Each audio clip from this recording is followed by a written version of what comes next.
Hello friends. तो date है आज की 27 जुलाई 2020 एंड आज हम लोग द हिंदू में टोटल 4 आर्टिकल डिस्कस करेंगे।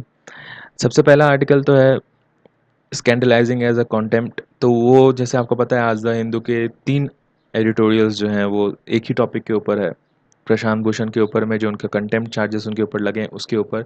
तो हम लोग तीनों आर्टिकल्स को, तीन में से जो 2 आर्टिकल हैं वो एक काफ़ी अच्छे राइटर्स ने लिखा है, तो उन तीनों को हम एक जगह मर्ज करके पढ़ेंगे, उन तीनों का इंट्रोडक्शन एक जगह उठाकर और तीनों का कंक्लूजन एक जगह उठाकर, और बॉडी बीच में जो दोनों तीनों ने जो एक्सप्लॉइट किया है उसको अलग, मतलब एक ही जगह पे सीक्वेंस में, ताकि एक होलिस्टिक पिक्चर जो है आपका क्लियर हो पाए और रिपीटिशन ऑफ टर्म्स जो है वो कम हो पाए। हालांकि वैसे भी हो जाएंगे क्योंकि तीनों में बहुत सारे ऐसे टर्म्स जो हैं कि जो जनरल टर्म जो है वो रिपीट हुए हैं, लेकिन कुछ ऐसे फाइंडिंग्स जो हैं जो तीनों में अलग अलग है, जो कि इस प्रकार के सीक्वेंस करने के बाद ही आपको बढ़िया तरह के एक माइंड मैप जो है आपके माइंड में बन पाएगा। उसके बाद एक आर्टिकल हम एक्स्ट्रा, जो चौथा वाला आर्टिकल है वो हम पढ़ेंगे, जो द इंडियन एक्सप्रेस से हमने उठाया है। ये है आपका हीट वेव क्लाइमेट चेंज के ऊपर में है कि आगे के जो 10 साल हैं वो कैसे प्रोजेक्ट किए जाएंगे। पिछले 1951 2015 से लेकर के अभी तक में जो हुआ है, उसके बाद आगे के जो 10 साल, जो डेकेड्स जो आने वाले हैं, उसमें temperature, monsoon draft, drought and flood, मतलब जो सूखा और बाढ़, या फिर sea level rise, tropical cyclone, Himalayan snow cover, जो स्नो कवर का मेल्टिंग है, उसके कॉजेस, इफेक्ट क्या क्या हो सकते हैं, वो सब हम लोग डिस्कस करेंगे। तो जो लोग नए हैं, नए व्यूअर्स को मैं बता दूं कि आप टेलीग्राम ऐप के अंदर सर्च बार में जाकर के द हिंदू 365 अगर बिना स्पेस के दबाओगे तो gkmonk.com चैनल सजेस्ट होकर आएगा। उसके फाइल सेक्शन में जाकर के आप सारे पीडीएफ डाउनलोड कर सकते हो। ये जो आर्टिकल हम डिस्कस करेंगे ये भी आपको शाम तक वहाँ मिल जाएगा। सुबह नहीं डालता हूँ मैं, बिकॉज उसके कुछ रीजंस है कि कॉपी पेस्टिंग बहुत ज़्यादा होने लग जाता है, जिस वजह से मैं शाम को डालता हूँ। आप एक बार शाम को विजिट कर सकते हो, वहाँ से आप डाउनलोड कर सकते हो।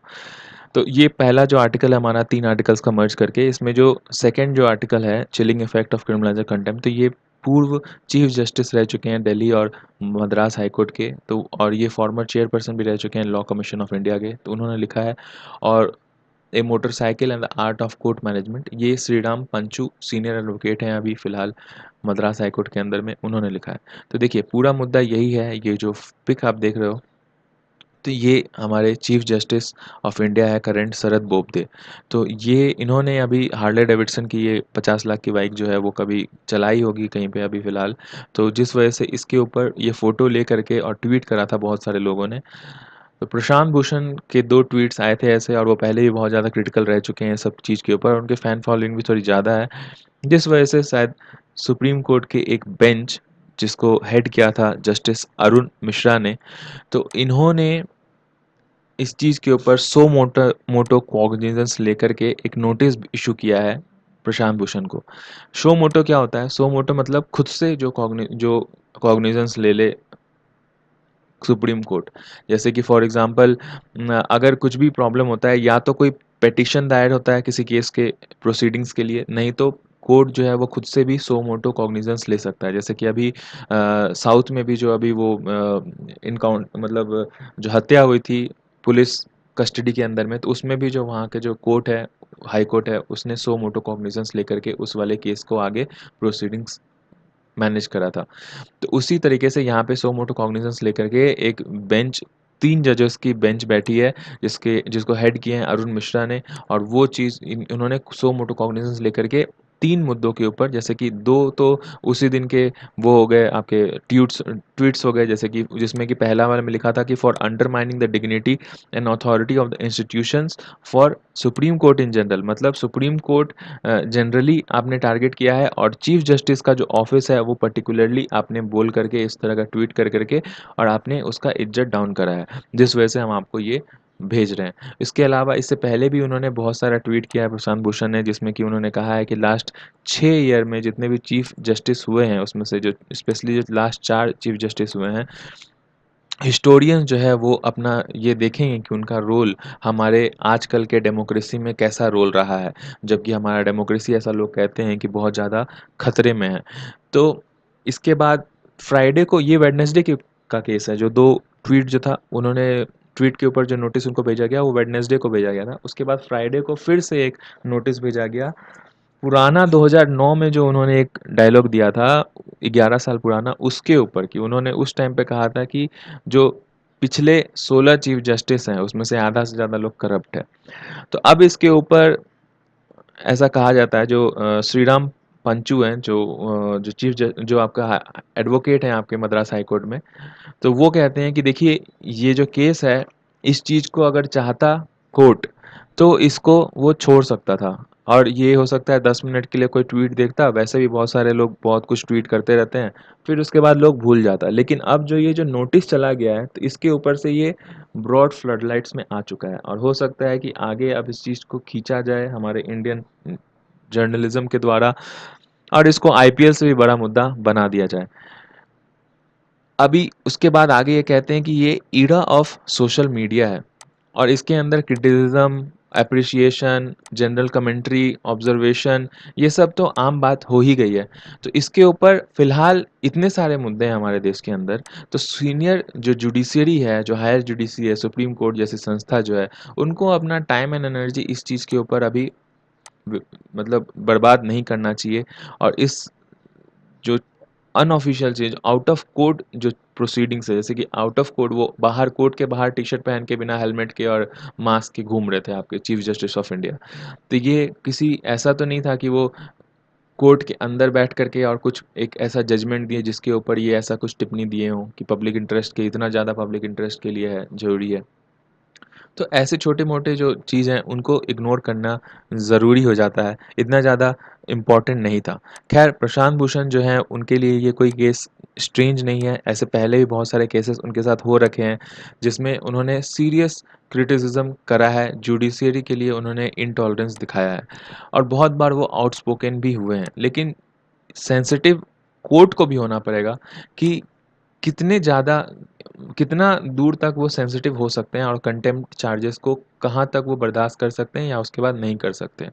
क्योंकि ये जो नॉर्मल लोगों के लिए भी बहुत बड़ा एक कंटेम्प्ट लॉ जो है वो एक डायलेमा क्रिएट करता है कि किस हद तक जो है वो कंटेम्प्ट लग सकता है। क्योंकि ऐसा बहुत सारे जो पूर्व जस्टिस भी रह चुके हैं, जैसे कि आगे जो हमारे सीनियर अभी रिटायर्ड जस्टिस हैं, उन्होंने एक जस्टिस का एग्ज़ाम्पल भी दिया है कि वो कहते हैं कि जो कंटेम्प्ट लॉ इंडिया के अंदर है, वो बहुत ही ज़्यादा वेग है, और उसके बाउंड्रीज़ जो ज़्यादा हैं, वो बहुत ज़्यादा अनडिफाइंड है। मतलब नहीं पता चल सकता, जैसे कि बेसिक लॉ ऑफ कॉन्स्टिट्यूशन जो है, वो आज तक जो है कोर्ट्स बताते रहती हैं कि ये बेसिक लॉ है, ये और बेसिक लॉ के अंदर आता है ऐसे। या फिर राइट टू लाइफ जो है, वो भी अभी तक वो जो है उसके बाउंड्रीज़ वाइड होते जा रहे हैं। हर कुछ-कुछ साल में जो है उसके किसी न किसी कोर्ट के जजमेंट की वजह से उसकी जो बाउंड्रीज़ है वो बढ़ते जाते हैं, आर्टिकल 21। तो उसके अंदर इसी प्रकार का जो ये कंटेम्प्ट लॉ है, ये भी इतना ज़्यादा वेग है कि इसके अंदर कंटेम्प्ट का ऐसे अगर आप डेफिनेशन देखो, तो कंटेम्प्ट ओसवाल्ड ने दिया था, तो वो ये था कि अगर कोई भी बंदा अगर जो इंस्टीट्यूशन है, उसके खिलाफ कुछ ऐसा बात कहता है, जिसकी वजह से जो इंस्टीट्यूशन का जो जो एक अथॉरिटी है और लोकल जनता में जो उसके लिए जो विश्वास है, उसकी लोकल जनता की नज़र में अगर वो उसका विश्वास और उसका इज़्ज़त थोड़ा-सा गिरता है, तो वो कंटेम्प्ट माना जाएगा। अब इसके अंदर में क्या-क्या टर्म्स आ सकते हैं वो स्पेसिफिकली डिफाइन तो है नहीं, जिस वजह से इसका कहीं न कभी जो है कि गलत फ़ायदा उठा लिया जाता है कोर्ट के द्वारा, बहुत सारे अलग-अलग जजेस आते हैं उसके द्वारा। तो इसके ऊपर और आगे क्या कहते हैं कुछ लोग कि देखिए ये पुराने टाइम में ऐसा हो सकता था कि जैसे मोनार्कियल टाइम में इंग्लैंड और सब के टाइम पे ये सब ज़्यादा थोड़ा-सा ज़्यादा ज़रूरी हो, क्योंकि जो किंग का जो एक या फिर डिक्टोरियल सिस्टम में जो किंग या फिर जो डिक्टेटर जो होता है, उसका जो एक वैल्यू होता है, उसको सर्वोपरि माना जाता है। लेकिन अभी कॉन्टेम्पोरेरी इश्यू के अंदर में ये जो कंसर्न है अकाउंटेबिलिटी का ज़्यादा बड़ा कंसर्न होता है, ना कि ये कि अगर आपका कोई क्रिटिसिज़्म कर रहा है या फिर अगर आपका किसी जजमेंट के ऊपर अगर वो अपना ऑब्जर्वेशन दे रहा है, तो उससे आपकी जजमेंट या फिर और भी ज़्यादा निखर करके आएगी। इसका ये मतलब नहीं होता है कि आप अपने उस चीज़ को ईगो पे ले लो और इस चीज़ के ऊपर कंटेम्प्ट एक्शन प्रोसीड कर दो। तो ट्रांसपेरेंसी को आपको सपोर्ट करना चाहिए कंटेम्परेरी टाइम्स में, ना कि ये कि आप जो कंटेम्प्ट और ये सब सारा कुछ चीज़ है, उस चीज़ को आप क्रिटिसिज़्म लेकर के और जुडिशरी का जो एक एक एक जो लिहाजा है उसको आप खतरे में डाल दो। बिकॉज़ अभी जो ये टाइम है, जो सीनियर अब बोलते हैं सीनियर जो रिटायर्ड जस्टिस हैं उनकी मैं बातें बता रहा हूँ। इसके पहले मैं पांचू सर हैं, श्रीराम पांचू सर जो हैं एडवोकेट, उनकी बता रहा था। अब मैं रिटायर्ड जस्टिस की बता रहा हूँ। जैसे वो कहते हैं कि अगर सुप्रीम कोर्ट समझता है कि जो साइलेंसिंग ऑफ क्रिटिसिज्म को अगर शांत करवा देगा, मुँह बंद करा देगा, तो उससे उसकी इज़्ज़त बढ़ जाएगी, तो ये ऐसा झूठ है। क्योंकि इज़्ज़त बढ़ती है आपके एडमिनिस्ट्रेटिव पावर से, आपके एडमिनिस्ट्रेटिव प्रोसीडिंग्स से।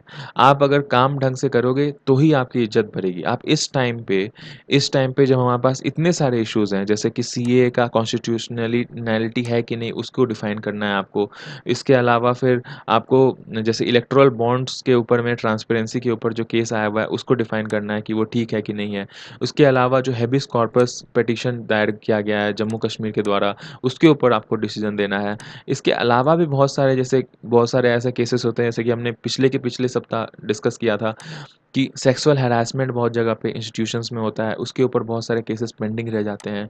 और भी बहुत सारे जो क्रेडिबिलिटी है, जैसे कि किस कंसेंट ऑफ जो रेप होता है वो लड़की का के कहने से या फिर जताने से जो है वो नहीं माना जाता, जब तक कि वो फिज़िकली वायलेंट होकर के उसको मना ना कर दे या फिर चिल्ला करके बोले ना, या फिर उसके शरीर पे ऐसे नाखून में ऐसे मतलब डी सैंपल्स ना पाए गए जिससे कि वो विरोध की थी ऐसा साबित हो सके। तो इतने सारे जो ऐसे और भी मुद्दे हैं जिसके ऊपर बहुत सारे कंसर्न बहुत सारे लोगों के हैं, उनको आप कॉग्निजेंस में लेने के बजाय आप इस तरह के जो कॉग्निजेंस ले रहे हैं, इस तरह के जो केसेस है उसके ऊपर आप फ़ोकस कर रहे हो। तो ये कहीं न कहीं आपकी क्रेडिबिलिटी पे सवालिया निशान खड़ा करता है।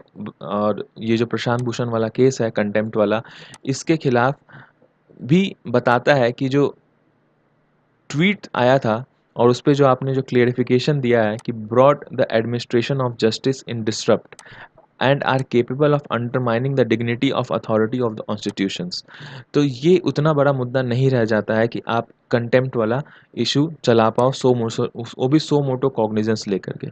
इसके आगे वो कहते हैं कि देखिए, रिस्पेक्ट ऑफ अथॉरिटी और डिग्निटी ऑफ कोर्ट जो है वो मोनार्कियल ओरिजिन है। और किंग ऑफ इंग्लैंड जो है वो अपने जजमेंट के टाइम पे ये सब कुछ देखा करते थे और उनके जजमेंट को मान्य के ठहराने के लिए ये चीज़ रखा जाता था। ऐसा चीफ जस्टिस, रिटायर्ड जस्टिस लिखते हैं। और अब जो है डेमोक्रेसी आ गया है और बहुत सारे जो दूसरे देश हैं, इनफैक्ट यूके से हमने ये चीज़ लिया था, तो यूके लॉ भी जो है वो 2013 में इस चीज़ से अनडन कर चुका है। मतलब 2012 में एक रिपोर्ट रिकमेंड किया गया था जिसमें कि अबॉलिशन ऑफ ये लॉ को रिकमेंड किया गया था, कंटेम्प्ट लॉ को रिकमेंडेशन किया गया था और फिर 2013 में इस चीज़ को ख़त्म कर दिया गया वहाँ से। तो उसी वजह से इंडिया में भी ये चीज़ को देखना चाहिए कि जितने भी शॉर्टकमिंग्स बताए जाते हैं कोर्ट के खिलाफ, वो सब इक्वली जो पब्लिक का जो एक आइडिया है उसको सर्कुलेट करने के लिए बताने सही समझती है या फिर नहीं। मतलब देखिए, पूरा बड़ी मतलब इस ये जो एक पैराग्राफ है इसका मतलब ये है कि इंडिया में जितने भी जो ऐसे कंटेम्प्ट वाला जो केस आता है वो खास तौर पे उसी टाइम पे आता है जब कोई शॉर्ट कमिंग्स या फिर कोई गलतियां ठहर बता देता है कि ये देखिए ये कोर्ट का ये गलती था, तो उसी समय ये कंटेम्प्ट लिया जाता है। मतलब अगर सही बात बता रहा है तब तो कंटेम्प्ट नहीं लिया जाता है, लेकिन जब अगर गलत बात कोई अगर बोल रहा है तो उसमें उस टाइम पे जनता सही ना समझ जाए, उस वजह से ये गलत को गलत बताने के लिए कंटेम्प्ट देते हैं। और ऊपर से कोर्ट को कोई ऐसा ये नहीं है, ऑब्लिगेशन नहीं है कि वो कंटेम्प्ट अगर हो रहा है कहीं पे तो वो उसके रीज़न बताए कि हमने ये सो मोटो क्यों लिया था। उतना ज़्यादा रीज़न क्लियरली वो बताने के लिए उतना ज़्यादा लाइबल नहीं है। तो जिस वजह से इस चीज़ को और भी ज़्यादा वेग माना जाता है। और जैसा मैंने पहले भी आपको बताया कि इसके अंदर एक पूर्व हमारे जस्टिस हैं, उनका डायलॉग हमारे अभी के जो रिटायर्ड जस्टिस जो जिन्होंने ये लिखा है ये लेख, उन्होंने कोट करा है उसके बारे में। उनका नाम है Justice V R Krishna Iyer. तो उन्होंने ये कहा है कि ये कोई बहुत ज़्यादा बड़ा सरप्राइज़ नहीं है कि हमारे जो बाउंड्रीज़ है कंटेम्प्ट वाले लॉ के, वो बहुत ज़्यादा अनसर्टेन है और ये इतना ज़्यादा वेक है कि इस चीज़ को कभी भी इन्वोक किया जा सकता है और एक्सट्रीमली वाइड सिचुएशन में इसका गलत फ़ायदा भी उठाया जा सकता है। आप देखिए, जो इसके वजह से बहुत सारा जो सिविल लिबर्टीज़ हैं, वो सवाल घेरे में आ जाते हैं कि जैसे एनसीईआरटी में लिखा है स्टैंडर्ड 11 के फर्स्ट चैप्टर में कि हमारा कॉन्स्टिट्यूशन क्यों ज़रूरी है हमारे सरकार के लिए। तो कॉन्स्टिट्यूशन हमें बताता है कि ये प्रिस्क्राइब्ड लायबिलिटीज़ हमें मिलते हैं सरकार की तरफ से और इनको हमें एक्सरसाइज करना है। तो जिस वजह से कहीं न कहीं एक एक विश्वास आता है आपके सिस्टम के ऊपर, आपके जुडिशरी के ऊपर कि हमें ये सब चीज़ गारंटी मिल रहा है और एक वाइड ऑर्डर में ये लोग बहुत सारे लोग इस चीज़ को फ़ॉलो करते हैं। लेकिन जहाँ पे अनसर्टेनिटी आ जाता है, जैसे कि कंटेम्प्ट लॉ के तहत आता है लोगों के अंदर, उनको जब पता नहीं होता है कि हम क्या बोल दें तो हमारे ऊपर कंटेम्प्ट हो जाएगा, तो जिसके ऊपर बहुत सारे लोग चुप रहते हैं। और ये चुप रहना जो है डेमोक्रेसी के लिए बहुत ही ज़्यादा घातक है और कहीं न कहीं फंडामेंटल राइट ऑफ स्पीच और फ्रीडम ऑफ एक्सप्रेशन, ये सब जो है वो इस सब चीज़ जो हमारा फंडामेंटल राइट है वो इस सब चीज़ से अंडरमाइन हो जाता है। तो इससे कहीं न कहीं लॉस ऑफ पब्लिक कॉन्फिडेंस भी आता है और जो सुयो मोटो लिबरल ये सब जो पावर्स आप जो यूज़ करते हो, तो ये अपने आप के इंस्टीट्यूशंस को ही आप उसके जो एक एक एक स्टेटस है उसको ही आप खतरे में डालते हो। तो जिस वजह से थोड़ा बहुत कहीं न कहीं हमारे कोर्ट को ये चीज़ सोचना चाहिए कि वो अभी अपने इंस्टीट्यूशंस के खिलाफ क्रिटिसिज़्म को किस तरह से वो लेता है इस चीज़ को अपने फंक्शनैलिटी के ऊपर में अगर कुछ उसको प्रॉब्लम हो रहा है, अगर कोई कुछ कह दिया तो उसके फंक्शन में प्रॉब्लम हो रहा है, तो वो कंटेम्प्ट ले तो कोई बात है। अगर उसके अलावा सिर्फ़ इसलिए कि कोई क्रिटिसाइज़ कर रहा है, उसके उस समय अगर कंटेम्प्ट ले लेता है, तो ये प्रॉब्लमैटिक है और इसके ऊपर सवाल या फिर सोच-विचार करना बहुत ज़रूरी होता है एज़ अ इंस्टीट्यूशन। इसके अलावा कुछ फॉरेन एग्ज़ाम्पल्स देते हैं जो हमारे रिटायर्ड चीफ जस्टिस हैं, वो कहते हैं कि देखिए कंटेम्प्ट वाला जो है प्रैक्टिकली अभी ऑब्सोलीट हो चुका है और ये कहीं न कहीं एनार्किक लॉ को रिप्रेज़ेंट करता है। एनार्किक लॉ मतलब कि जहाँ पे रूल ऑफ लॉ को अंडरमाइन किया जाए और जो रूल ऑफ द पावरफुल है उसको सब लोग फॉलो करें। तो एनार्किक में वही होता था। तो जो पीपल हैं पीपल जो बहुत सारे जो एक जो पावरफुल है आपका सोसाइटी में उसी का जो लॉ है उसी को माना जाता था, ना कि रूल ऑफ कॉमन पीपल ऐसा जो है वो माना जाए। तो जिस वजह से कनाडा इस चीज़ को हटा चुका है अपने देश से, अमेरिका जो है हटा चुका है। उसके बाद इंग्लैंड भी इस चीज़ को हटा चुका है। इनफैक्ट इंग्लैंड के कुछ एग्ज़ाम्पल्स भी देते हैं जहाँ पे जो जजमेंट है जैसे स्पाई कैचर जजमेंट है 1980 के अंदर में बाय हाउस ऑफ लॉ। तो वो चीज़ में उस चीज़ के बाद डेली मिरर जो है उसने ऐसा छापा था कि यू ओल्ड फूल्स, ऐसा उनका हेडिंग था। तो इसमें क्या हुआ था कि जो जजमेंट वहाँ के जुडिशरी है, उन्होंने इस चीज़ के ऊपर कंटेम्प्ट पावर इस्तेमाल करना से मना कर दिया था। क्योंकि वहाँ के जुडिशरी का ऐसा कहना था कि देखिए, इस चीज़ से कोई डिनाई नहीं कर सकता कि मैं ओल्ड हूँ, मैं बूढ़ा हो चुका हूँ। अब उसके बाद कौन मुझे पागल समझता है और कौन मुझे इंटेलेक्चुअल समझता है, ये उसकी अपनी थिंकिंग है। इसके ऊपर मैं कुछ कह नहीं सकता क्योंकि राइट ऑफ एक्सप्रेशन है उसका, राइट ऑफ थिंक उसका क्या वो सोचता है उसके ऊपर मेरा कुछ कंट्रोल नहीं है। बहुत सारे लोग जो हैं हो सकता है मुझे इंटेलेक्चुअल मानते होंगे, लेकिन बहुत लोग मेरे बारे में बहुत कुछ नहीं जानते हैं, जिस वजह से वो मुझे फूल मानते होंगे। तो इसके ऊपर मैं उसे गलत नहीं समझता है। उसके बाद एग्ज़ाम्पल नंबर 2 में 2016 डेली मेल एक है वहाँ की पत्रिका, तो उसने ऐसा लिखा था कि ब्रेक्ज़िट होने के बाद एनिमीज़ ऑफ द पीपल लिख करके हेडिंग उन्होंने छापा था एक आर्टिकल। इसके ऊपर भी जो वहाँ की जुडिशरी है, उसने ये कहा था कि ये जो प्रोसीडिंग है इसके ऊपर हम कंटेम्प्ट वाला इश्यू नहीं लगाएँगे क्योंकि किस आदमी का कौन एनिमी है, ये उसके सेल्फ इंटरेस्ट से पता चलता है और इसकी वजह से अगर हम कंटेम्प्ट वाला इश्यू लगाते हैं, तो ये फंडामेंटल राइट के खिलाफ होगा। लेकिन इंडिया के अंदर में ऐसे कुछ एग्ज़ाम्पल्स नहीं हैं, सिवाय एक में हुआ था जिसमें कि जस्टिस एसपी भरूचा रिस्पॉन्स किए थे अरुंधति रॉय के क्रिटिसिज़्म के ऊपर में, जो उन्होंने सुप्रीम कोर्ट का क्रिटिसिज़्म किया था। जो नर्मदा बचाओ आंदोलन हुआ था, उसमें जो वेकेट करने की बात हुई थी डैम बनाने की वजह से, तो उन्होंने सुप्रीम कोर्ट का ऐसा क्रिटिसिज़्म किया था जिसमें उन्होंने कहा था, तो फिर उसके बाद वहाँ के जो उस समय जो कोर्ट के जो जज थे, उन्होंने ऐसा कहा था कि देखिए इस तरह के जो कमेंट्स हैं उनका इतना बड़ा आंदोलन था, तो इस वजह इस तरह के कमेंट को हम अभी अभी अपने ऊपर लेते नहीं हैं, हम इसको अपने शोल्डर से श्रग ऑफ करते हैं। मतलब इनको हम उतना ज़्यादा ध्यान नहीं देते इनके ऊपर। तो ये काफ़ी अच्छा एक मैच्योर डिसीज़न था उनका। लेकिन ठीक अरुंधति रॉय के साथ ही ऐसा कुछ हुआ जब उन्होंने एक किसी केस के मद्देनज़र जब वो कोर्ट के बाहर प्रदर्शन कर रही थी और उनका ऐसा कहना था कि जो कोर्ट है वो एफआईआर उन मतलब जो नॉर्मल जो लोकल थाना है वो भी एफआईआर नहीं लेती छोटे-छोटे इश्यूज़ के ऊपर, और उन छोटे-छोटे इश्यूज़ को कोर्ट सो मोटो कॉग्निजेंस लेकर के अपने ऊपर अपने क्रेडिबिलिटी को कंसीडर करके कि मेरा क्रेडिबिलिटी आम जनता में कम हो जा रहा है, उन सब चीज़ों के ऊपर लेकर के, और कंटेम्प्ट वाला जो है वो अपने मैलिफाइड इंटेंशंस को जताने के लिए कंटेम्प्ट वाला जो है लॉ को यूज़ करके और आम जनता को सताता है।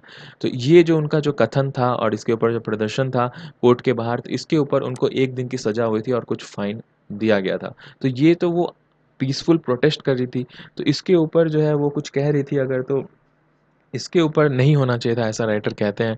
और उसके बाद वो और भी आगे कहते हैं कि आपके जो इस तरह के जो डिसीजंस होते हैं वो कहीं न कहीं आपको सवालिया घेरे में डाल देते हैं। जैसे कि फॉर एग्ज़ाम्पल अभी पाकिस्तान के अंदर में पाकिस्तान सुप्रीम कोर्ट जो है वो बैन कर दिया वहाँ का यूट्यूब को और भी बहुत सारे कुछ-कुछ सोशल मीडिया को, ये कह के कि ये ऑब्जेक्शनेबल कंटेंट और हेट्रेड फैलाते हैं हमारे कुछ इंस्टीट्यूशन जैसे आर्मी, जुडिशरी और एग्ज़ीक्यूटिव के खिलाफ।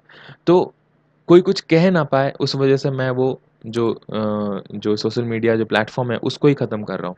तो ये कहीं न कहीं आपको दिखाता है कि आप कितने ज़्यादा मैच्योर हो, और इंडिया भी अगर इस रास्ते पे अगर आगे निकलेगा और कोई कुछ कह दिया है उसके खिलाफ सोशल मीडिया के ऊपर, तो उसके ऊपर कॉग्निजेंस लेकर के और सो मोटो एक्ट करेगा, तो ये कहीं न कहीं आपके जो क्रेडिबिलिटी है उसको और ज़्यादा अंडरमाइन करवाता है।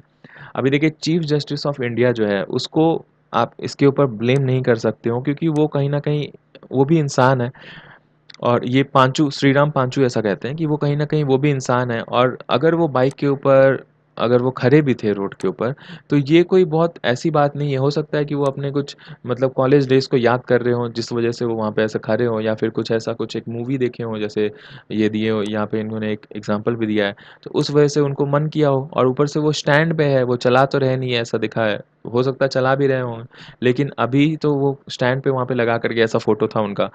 तो इसको इग्नोर करना चाहिए था, और ये चीज़ को इतना बड़ा उठाना नहीं चाहिए था। लेकिन जब उठा ही दिया है तो जुडिशियरी को भी उसके ऊपर जब वो अभी कंटेम्प्ट का जो केस ठोक दिया है, तो जुडिशियरी को भी इस चीज़ के ऊपर सोचना चाहिए था कि कुछ ऐसे जो चीज़ होती है, कुछ ऐसी बातें होती हैं, जहाँ पे आपको 1 मिनट के लिए रुक कर सोचना चाहिए कि आपका जो आगे स्टेप होगा, उसके वजह से क्या-क्या क्वेश्चंस सवाल उठेंगे समाज के अंदर में। तो उसी के ऊपर 6 सवाल श्रीराम पांचू जो है एडवोकेट उन्होंने दिया है। पहला सवाल वो देते हैं कि क्या इस टाइम पे कोर्ट को ऐसे नीडलेसली रिएक्टिव होना चाहिए, जबकि जो इंटरनेशनल जुरिस्डिक्शन है वो इस चीज़ के लिए मतलब वो इस चीज़ के ऊपर मतलब नहीं सोचते हैं कि कंटेम्प्ट और ये सब चीज़ इतना ज़्यादा अभी फ़िलहाल इतना ज़्यादा रेजोनेंस में है।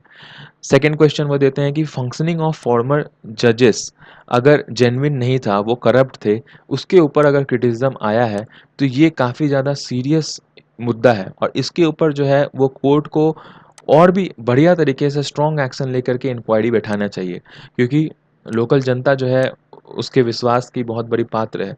तो इस चीज़ के ऊपर और बड़े एक बेंच की स्थापना होनी चाहिए थी, सिवाय इसके कि फ़िलहाल जो अभी जो बेंच बैठाया गया है उसमें सिर्फ़ 3 जजेस हैं, वो भी उतने ज़्यादा सीनियर मोस्ट जज नहीं हैं। तो जिस वजह से इसको और बड़े लेवल पे इन्वेस्टिगेशन होनी चाहिए थी, और अभी ये देखने की बहुत ज़्यादा ज़रूरत है कि ये जो एलिगेशन आया है, उसको कोर्ट क्या करेगा? उसको ठंडे बस्ते में डाल कर के कारपेट के अंदर दबा देगा, या फिर उसको लेकर के अभी आगे चलेगा, और भी बहुत सारी चीज़ें इसके अंदर से निकल कर के आएँगी अगर बढ़िया तरीके से इन्वेस्टिगेशन होगा तो। इसके बाद वो ये भी कहते हैं कि देखिए अभी जो इसमें जो इन्वॉल्व्ड हैं, जो कि जो आपके मिश्रा जो लीड कर रहे हैं उस जुडिशियल बेंच को, तो उनके साथ प्रशांत भूषण के पहले भी कुछ टेंशन्स हो रखी है। जैसे कि उन्होंने सवाल उठाया था 2019 के टाइम पे, और उस समय भी कंटेम्प्ट ऐसा लगाया गया था जब उनको अपॉइंट किया गया था डायरेक्टर ऑफ सेंट्रल सीबीआई जो है उसका अपॉइंट करने के लिए, जब उनको मतलब वो जो मुद्दा चला था तो उसमें जस्टिस मिश्रा को रखा गया था। तो उस समय प्रशांत भूषण ने ऐसा सवाल उठाया था कि इनको इस मैटर से नहीं इन्वॉल्व होना चाहिए। तो जिसके ऊपर थोड़ी-सी कहा-सुनी हुई थी उन दोनों के बीच में। उसके बाद जो है कि लास्ट एक सवाल वो खड़ा करते हैं कि क्या ये सही टाइम है? जैसा कि वो पहले हमारे रिटायर्ड जज हैं, उन्होंने भी कहा कि क्या ये सही टाइम है पैंडेमिक और ये सब कोविड-19 की वजह से, जबकि कोर्ट जो है वो अपने नॉर्मल प्रोसीडिंग्स नहीं कर पा रहे हैं। तो आप इस तरह के जो है वो केस को आप उठा कर के और जुडिशरी की जगहज़ाही करवा रहे हो। और क्या इंटरनेशनल लेवल पे जो आपका इतना नाम है सुप्रीम कोर्ट ऑफ इंडिया का, तो क्या ये अपने उस स्टेटस के एवज़ में खड़ा उतरता है? उसके ऊपर सवाल है। तो how will the bar respond? अब इसके ऊपर वो कहते हैं कि जो बार काउंसिल है, आपको जैसे पता होगा बार काउंसिल में बहुत सारे जो लॉयर्स हैं ये सब इन्वॉल्व होते हैं। तो वो इस चीज़ को बहुत नज़दीकी से देखेंगे, क्योंकि बहुत सारे जो लॉयर्स होते हैं उनका अपना-अपना एजेंडा होता है। आजकल तो पॉलिटिकल पार्टी से भी इन्वॉल्व होते हैं, उसके अंदर नेतागिरी भी बहुत होती है। तो वो इस चीज़ को बहुत क्लोज़ली देखेंगे, क्योंकि बार काउंसिल चाहे किसी भी दूसरे-दूसरे संस्था से हो, दूसरे-दूसरे पार्टीज़ से इन्वॉल्व्ड हो, लेकिन जब उनके संस्था के अंदर के किसी मेंबर की बात होती है, तो वो लोग कहीं न कहीं इस चीज़ के ऊपर थोड़ा-सा यूनाइटेड देखा गया है कि वो लोग यूनाइटेड दिखे हैं पास्ट में। तो इस चीज़ के ऊपर उन वो लोग अभी काफ़ी ज़्यादा क्लोज़ली वॉच करेंगे कि इसका प्रोसीडिंग कैसे होता है। और कहीं न कहीं ये चीज़ हमें समझना चाहिए कि जो प्रशांत भूषण ने ऐसा कुछ अगर डायलॉग दिया है, तो हर एक जो कॉमन लॉयर होता है, उसका सरकार का जो आर्बिट्रेरी जो अथॉरिटी होता है, उसको अपनी औकात दिखाने में, उसको जगह पे लाने में एक कॉमन एक सशक्त एक मतलब जो सोशलिस्ट या फिर जो क्या कह सकते हैं कि जो प्रोएक्टिव लॉयर्स होते हैं, उनका बहुत बड़ा हाथ रहा है। सिर्फ़ आज नहीं, आज़ादी के टाइम से बहुत सारे लॉयर्स ऐसे थे जो कि गवर्नमेंट के आर्बिट्रेरी जो कि पावर्स होते हैं, उनको सही जगह पे लाने के लिए वो बहुत कुछ हेल्प किए हैं। और इसकी वजह से इंडिया को भी जो है काफ़ी ज़्यादा ग्रेटफुल होना चाहिए उनके इस करनी की वजह से। तो इस वजह से आगे कन्क्लूज़न में दोनों का, पांचू का और आपका ये जो हमारे जो चीफ जस्टिस थे पुराने, उन दोनों का ऐसा कंक्लूज़न में रहता है। वो पहले पाँचों बोलते हैं कि देखिए, अभी इस टाइम पे हमें ये चीज़ सोचना चाहिए कि ये जो मैटर है कंटेम्प्ट वाला, इसमें ज़्यादा दूसरे लोगों को बोलने की स्पेस होती नहीं है। तो मतलब ज़्यादा लोग बोल नहीं सकते इसके ऊपर, क्योंकि ये जो मुद्दा है वो जिसने बोला है और जो कोर्ट है, उन दोनों के बीच ही ज़्यादा होता है। अगर कोई बाहर ज़्यादा कुछ बोले तो उससे क्या है कि उसके लिए भी खतरा है और उस मुद्दे के लिए भी प्रॉब्लम्स क्रिएट हो जाते हैं। तो जिस वजह से अभी फ़िलहाल ये सोचने की ज़रूरत है हमारे कोर्ट को कि ये जो कंटेम्प्ट वाला जो इश्यू है, इसको कितने दूर तक आगे लेकर के चलना है आपको, क्योंकि बहुत सारे लोग तो इसको अंडन कर चुके हैं, बहुत सारे कंट्रीज़। तो आपको पब्लिक इंटरेस्ट देखना है कि आपका अपना ईगो देखना है इस चीज़ के ऊपर। और दूसरा बात ये कि दोनों के एवज़ में इन्होंने कहा है, ऐसा मेरे को लगता है कि एक कथनी है कि when you are standing on the edge of a cliff, progress is a step backward. मतलब अगर आप किसी क्लिफ के ऊपर में खड़े हैं, चट्टान है या फिर खाई है वहाँ नीचे में, तो इसमें अगर आप एक कदम आगे बढ़ाओगे, तो आप नीचे गिर जाओगे। तो ये क्या प्रोग्रेस है? कभी भी नीचे जाना प्रोग्रेस नहीं होता है। आप एक स्टेप पीछे ले लोगे, तो हो सकता है कि आप अपने जगह को मेंटेन करके रखे हो, और हो सकता है कि आप यही आपका एक प्रोग्रेस हो फिलहाल। क्योंकि कभी-कभी ऐसा होता है कि एक ही जगह पे खड़े रहना, गिर जाने से ज़्यादा बड़ा प्रोग्रेस होता है। नहीं तो गिर जाओगे तो फिर आपको ज़ीरो से स्टार्ट करना पड़ता है। तो ये उनका कंक्लूज़न में एक रिमार्क उन्होंने दिया है कि दोनों को सोचना चाहिए कि इस चीज़ के ऊपर आगे क्या करना है। और फिर चीफ जस्टिस जो हैं, उनका ऐसा रिमार्क आता है, उन्होंने कोट किया है आपके कैलिफ़ोर्निया ब्रिजेस वर्स यूएस के जो एक केस था, तो ब्रिजेस वर्सेस कैलिफ़ोर्निया 1941 में, उसमें वहाँ के जो चीफ जस्टिस हैं, उन्होंने ये साइलेंस के ऊपर कहा है कि an enforced silence would probably endanger the resentment, suspicion and contempt for the bench, not the respect it seek. मतलब अगर कंटेनमेंट की वजह से आप सोच रहे हो कि मैं रिस्पेक्ट ले लूँगा आम जनता से, वो नहीं होने वाला। आपको अगर अपना रिस्पेक्ट कमाना का है, तो वो जनता के प्रॉपर और कॉमन रिसेंटमेंट से आएगा। और अगर कोई सस्पिशन नहीं हुआ आपके किसी काम के ऊपर में, तो आएगा। तो आप ट्रांसपेरेंसी मेंटेन करो, अपने काम में अच्छा काम करो, तभी आपका जो है कि वो ठीक होगा। नेक्स्ट आर्टिकल के ऊपर आते हैं, heat wave flood drought projection for India in coming decades. Heat wave flood drought every decade between 1951 to 2015 had 7.4 warmer days और 3.1 warmer nights। तो at that an annually average for day maximum nightly minimum respectively। तो इसके ऊपर वो कहते हैं, जैसे writer है अभी इसके ऊपर पूरा डिटेल में एक्सप्लेन्ड एक ये आर्टिकल है, जिसके अंदर उन्होंने काफ़ी अच्छे क्लाइमेटिक और इंडियन रीजन्स को उन्होंने इवैल्यूएट किया है। फिर हमारे जो ministry of earth and science है, उनके क्या-क्या रिपोर्ट्स हैं, उन्होंने जैसे वार्न किया था अभी ट्रॉपिकल साइक्लोन्स के लिए। जैसे आपको पता है अभी कुछ दिन पहले वेस्ट बंगाल में भी आया था, फिर उसके बाद आपका साउथ में भी आया था, मुंबई में भी आया था। तो उसके ऊपर उन्होंने बहुत सारे वार्निंग्स दिए थे, चेतावनी दिए थे। तो ये आजकल इतना फ्रीक्वेंट कैसे हो गया और क्यों हो गया है? इस चीज़ के ऊपर जो है आगे प्रोजेक्शंस उन्होंने दिया है राइटर के ऊपर, तो इस चीज़ को हम लोग अभी डिस्कस करते हैं। ये सबसे पहले उन्होंने टेम्परेचर के बारे में कहा है।